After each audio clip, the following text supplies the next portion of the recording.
भाई ने बहुत कुछ कह दिया मेरे बारे में।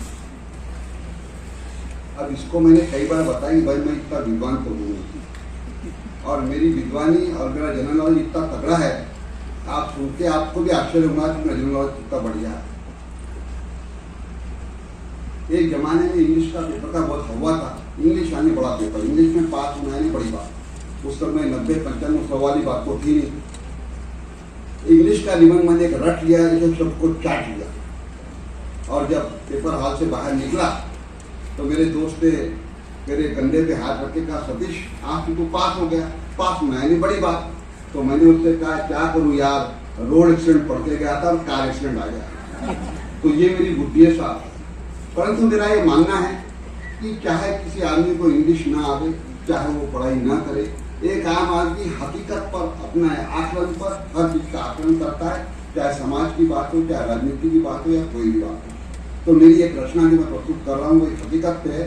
उसकी हकीकत को इस तरह है कि आपने टीवी का डिबेट कई बार देखा होगा, बस उस डिबेट दृश्य को सामने रखिए और मेरी कविता कान लीजिए। जहाँ जहाँ बात अच्छी लगे आपका समर्थन करिएगा, आपका हौसला बढ़ाने के लिए साथ दीजिएगा। स्वागत। भारत में आर्थिक विकास इस बहस पर, भारत में आर्थिक विकास इस बहस पर चर्चित न्यूज चैनल ने कुछ खास कुछ आम को बुलाया। भारत में आर्थिक विकास इस बहस पर चर्चित न्यूज चैनल ने कुछ खास कुछ आम को बुलाया। चर्चा के पहले सत्र में भारत में विकास का बढ़ता ग्राफ आंकड़ों में विशेषज्ञों ने समझाया। घूमता हुआ माइक जब आम आदमी के पास आया, अगर आप समझ में आया तो साथ देना। घूमता हुआ माइक जब आम आदमी के पास आया, उसने पहला प्रश्न विशेषज्ञों से यह फरमाया, यह बढ़ता हुआ ग्राफ नेताओं का या आम आदमी का? क्या बढ़ता हुआ ग्राफ नेताओं का या आम आदमी का? पहले ये बताओ, बाद में भारत में आर्थिक विकास आंकड़ों में समझाओ। आम आदमी की वाणी सुनकर विशेषज्ञों की भौवें तन गई, अंदर ही अंदर उनकी सिट्टी पिट्टी गुम हो गई। धारा प्रवाह वाणी में जब आम आदमी ने महंगाई, बेरोजगारी इत्यादि के बारे में बताया, दर्शक दीर्घा में बैठे लोगों ने तालियां बजाकर जमकर समर्थन दिखाया। फिर बोली वाणी आम आदमी की, आप जितने पढ़े लिखे समझदार नहीं है हम, आप जितने पढ़े लिखे समझदार नहीं है हम, हकीकत को आपसे ज्यादा जानते हैं हम। बाल पक गए हमारे आंकड़ों को देखकर और सुनकर, बाल पक गए हमारे आंकड़ों को देखकर और सुनकर। रत्ती भर भी विश्वास नहीं है हमको तुम पर। जमीन से जुड़े नेता आप कहाँ मिलते हैं, जमीन से जुड़े नेता आप कहाँ मिलते हैं? आम आदमी की व्यथा ये कहाँ समझते हैं? आंकड़ों के आकलन पर फिर आपका समर्थन चाहूंगा, बैंक आपका पहुंच जाए तो। आंकड़ों के आकलन पर सिर्फ सरकारें खुश होती है, बेबस मजदूर आम आदमी किसान की आत्मा आज भी रोती है। आज भी आपका आवाज बहुत। आज हमारे संतोष भाई बोल रहे थे मुझे कि बोले मोदी जी से कितने लोग प्रेरणा, बात तो सही है भाई, परंतु मोदी जी ने किससे प्रेरणा लिया तेरे को मालूम है क्या? भाई बोले नहीं, मेरे को नहीं मालूम। मैंने बोला लातूर के एक नेता से दी है। वेल आप समझ जाए, बात समझ जाए तो समर्थन देना, यदि आप बात को जानते हो तो। बोले क्या? मैं कोड कितनी बार बदलना और ड्रेस कितनी बार बदलना, ये लातूर से मोदी जी ने प्रेरणा दी। अरे नेता है, नेता तो कुछ भी करता है भाई। अब नेता का काम ऐसा है कि एक शौचालय का उद्घाटन हुआ, उद्घाटन पे बीजेपी का भी आदमी पहुंच गया उद्घाटन करने के लिए, कांग्रेस का भी पहुंच गया। उसने बोला नहीं मेरे शासन काल में हुआ था, बोले मेरे शासन काल में हुआ। ये दोनों जगह पर शौचालय के रिबिन काटने का दृश्य आप ख्याल रखिए और मेरी बात समझिए तो समर्थन देना। उतने देर में शौचालय से एक आदमी बाहर निकला, बोले भाई साहब मैंने उद्घाटन भी कर दिया और झाड़ू भी मार दिया। क्या बात है? आपने बीच में सुना होगा कि संसद में किसी आदमी ने कुत्ता शब्द का प्रयोग किया था, उसका काफी बवाल मचा था। आप लोग पेपर पढ़ते होंगे और बात को ख्याल होगा, नहीं होगा तो आप समझ लो। एक किसी नेता ने कुत्ता बोला था, बवाल मचा था। उसी कुत्ते के आधार पर एक कविता आपके बीच रख रहा हूँ, निवेदन रखता हूँ। जहाँ जहाँ समर्थन बात अच्छी लगे समर्थन दीजिएगा, मेरा हौसला बढ़ाइएगा। नई रचना रख रहा हूँ आपके सामने। स्वागत है। सुबह सुबह जब मैं कर रहा था भ्रमण, सुबह सुबह जब मैं कर रहा था भ्रमण, देखा मैंने नेताजी भी लिए जा रहे थे कुत्ते को अपने संग। कुत्ते ने मुझे देखते ही किया हाय हेलो, कुत्ते ने मुझे देखते ही किया हाय हेलो। नेताजी देख रहे थे आश्चर्य के भाव से हम दोनों। नेताजी बोले तुम कौन? नेताजी बोले तुम कौन? क्या तुम मेरे राजा को जानते हो?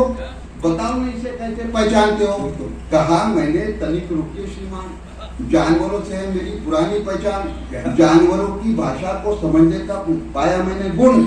आपके राजा ने किया अभिवादन मेरा, देखिए इसमें कितने है सद्गुण। जितना सुनते ही नेताजी ने पकड़ा मेरा हाथ।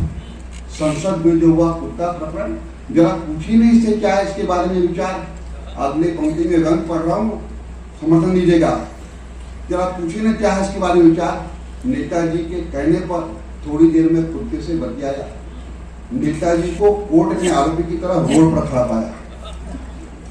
कहा मैंने आपका राजा कह रहा लोकतंत्र के मंदिर में गूंजा हमारा नाम, हमारे नाम हो गया यह कीर्तिमान। कौन समझा इन नेताओं को, कौन समझा इन नेताओं को? हमारा नाम लेने से होते ये बदनाम, लोकतंत्र के मंदिर का होता अपमान। अगली पंक्ति व्यंग्य की, समझ जाए तो पूरा समर्थन मुझे साथ देना, पूरा सदन। पर हम कुत्ते इन लुच्चे मक्कार नेताओं से कभी भी अच्छे सच्चे बिकने वालों की श्रेणी में नहीं आए। हमारे नाम वालों की श्रेणी में। बात कड़वी मगर सच, बात कड़वी मगर सच। हम कुत्ते इन लुच्चे नेताओं से कभी भी अच्छे सच्चे लोकतंत्र के मंदिर में बैठने के हम भी है हकदार, हम भी है हकदार, हम है वफादार, हम है वफादार। जरा नेताजी से कहिए ना, जरा नेताजी से कहिए ना, करिए हमारी भी टिकट का जुगाड़। इतना सुनते ही नेताजी का सर चकराया, चल राजा यहाँ से अब, यही बोलकर नेताजी ने छुटकारा पाया, नेताजी ने छुटकारा पाया, नेताजी ने छुटकारा पाया। परंतु एक नेता को हर घर में होम मिनिस्टर, और होम मिनिस्टर की बात ना हो तो बात अधूरी रहेगी। तो होम मिनिस्टर के लिए 4-5 मिनट तक के कविता सुनाता हूँ। हास्य कविता है, कोई रिकॉर्ड मत करना भाई, घर पे भेज दे। तो भर के चुटकी भर सिंदूर भर के खुश हुए हम भरपूर, चुटकी भर सिंदूर भर के हम खुश हुए भरपूर। वो मिलाती थी पहले हमारे सुर में सुर, कुछ सालों बाद सुनना पड़ता बेसुरे सुर। बेचारे मर्द को चाचा पापड़ बेलने पड़ते, बेचारे मर्द को चाचा पापड़ बेलने पड़ते। पत्नी इस बला को सर पर आंखों पर बिठाने के लिए, मानो या ना मानो हकीकत यही, शांति बरकरार रखने का हर मर्द अपने आप में स्कूल। बात सही लगे तो तालियां बजाकर समर्थन दो। क्या बात है, क्या बात। एक हास्य कविता आपके बीच रखा हूँ, आपका समझना। बिल्कुल स्वागत है, स्वागत है। सुबह सुबह सुबह सुबह किसी ने घर का दरवाजा खटखटाया, सुबह सुबह किसी ने घर का दरवाजा खटखटाया। फाटक खोलते ही पड़ोसी रामलाल जी को मैंने अपने सामने पाया। नमस्कार के बाद उसने अपनी शादी के सालगिरह का कार्ड मेरे हाथ में थमाया। उसके जाते ही आया मुझे पति नाम याद, श्रीमती को बुलाया आवाज देकर अपने पास। दौड़े दौड़े श्रीमती आई, गुर्राई, बोलो किस काम की आवाज लगाई? तुम तो करते रहते हो आराम फरमाई, मैं काम छोड़ तुम्हारे पास आई, बोलो फटाफट काम की आवाज लगाई। कहा मैंने पड़ोसी रामलाल जी देने आए थे अपने बर्बादी के जश्न का कार्ड, छोड़ दिया मैंने, गिफ्ट में क्या दूंगा उन्हें आज। इतना सुनते ही श्रीमती रवि बहुत तक मेरे जिगर तय कर लिया तुमने, इतनी हिम्मत कहाँ से होगी तुम्हारी ऐसी की तैसी। मैंने कहा सुन भगवान, तोहफे में करना नहीं है एक पाई भी खर्च, गिफ्ट में सुना दूंगा कविता, खुश हो जाएंगे तब सुनता। इतना सुनते ही उसने छोड़े शब्दों के बाण। तुम कभी एक ही कविता सुना तो लेते हो श्रोताओं के प्राण, श्रोताओं का रखते नहीं तनिक भी ध्यान। चुटकुले सुनाकर करते रहते हो खुद पर अभिमान, मैं कवि महान, मैं कवि महान, नहीं सुनाना तुम्हारी कविता, यही मेरा फरमान। इतना सुनते ही सोचा मनी मन मैंने, इतना सुनते ही सोचा मनी मन मैंने, आदमी चाहे कर ले कितने भी बाहर काम, बाहर में उसका कितना भी सम्मान, घर में उसकी एक ही पहचान, किस बुद्धू से पाला पड़ गया मेरा, किस बुद्धू से पाला पड़ गया मेरा। मेरे बाप ने क्या देखा इतने फूटे मेरे किस्मत है भगवान। नारी नारी नारी यम से खींच लाई तू सत्यवान को, झूले में झूले तेरे ब्रह्मा विष्णु भगवान। मैं तो ठहरा आम इंसान, तेरे बिगर अधूरी है जिंदगी, तेरे साथ गुजारना है जिंदगी। नारी तू महान, नारी तू महान, नारी तू महान।